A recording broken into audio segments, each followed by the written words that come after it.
mass appeal. I'm saved, that's why. So thankful Jesus died.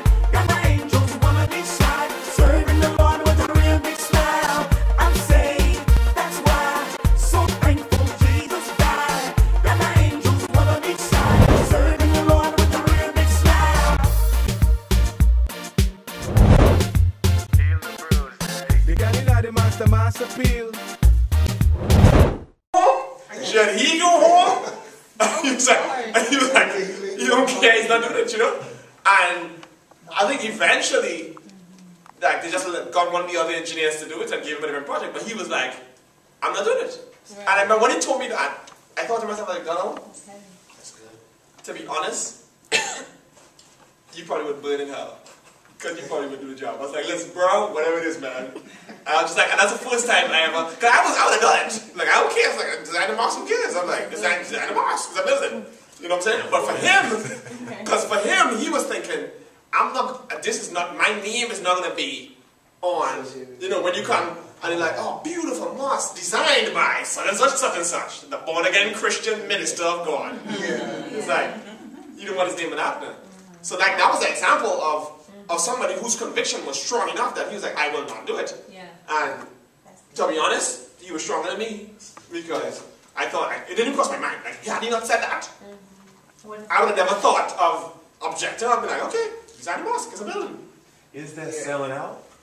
See, I think A compromise is an adjustment of conflicting claims by mutual concessions. This means that both parties to a compromise have some valid claim and some value to offer each other. And this means that both parties agree upon some fundamental principle which serves as a base for their deal. It is only in regard to concretes or particulars implementing a mutually accepted basic principle that one may compromise. For instance, one may bargain with the buyer over the price one wants to receive for one's product and agree on a sum somewhere between one's demand and his offer. The mutually accepted basic principle in such case is the principle of trade, namely that the buyer must pay the seller for his product. But if one wanted to be paid and the alleged buyer wanted to obtain one's product for nothing, no compromise, agreement, or discussion would be possible. Only the total surrender of one or the other. There can be no compromise between a property owner and a burglar. Offering the burglar a single teaspoon of one's silverware would not be a compromise, but a total surrender, the recognition of his right to one's property.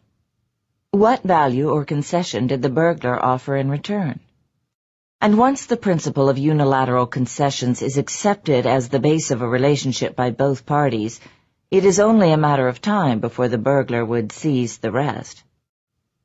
There can be no compromise between freedom and government controls. To accept just a few controls is to surrender the principle of inalienable individual rights and to substitute for it the principle of the government's unlimited arbitrary power.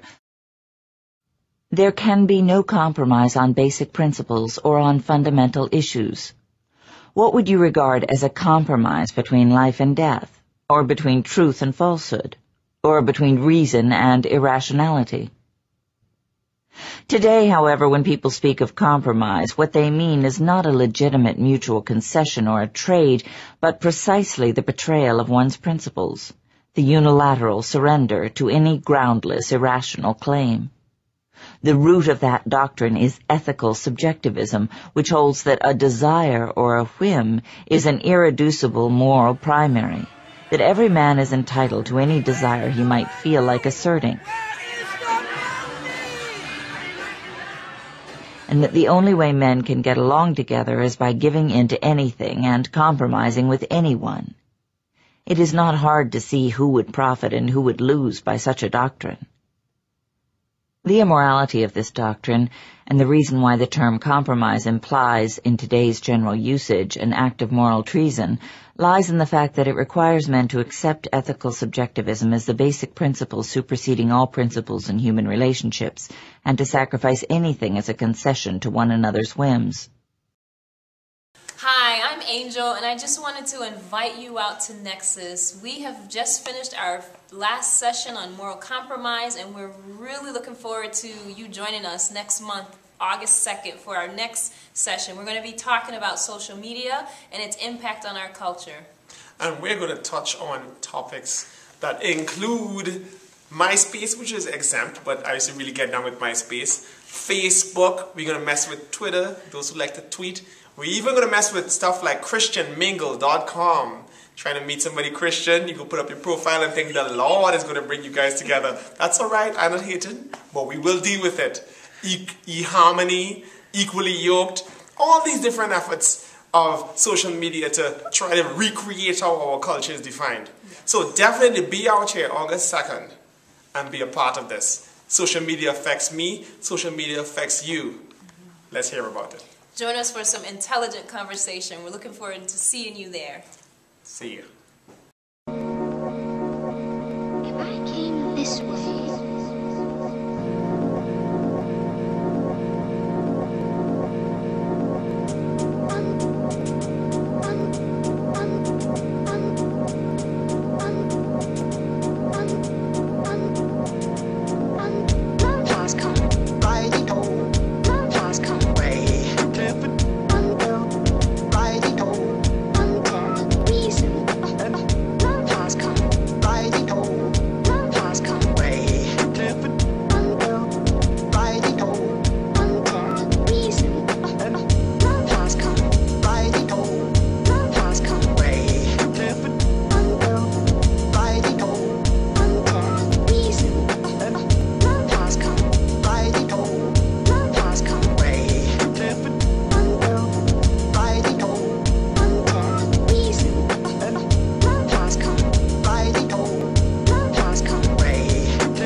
when I get home, I shall write a book about this place.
The mass appeal.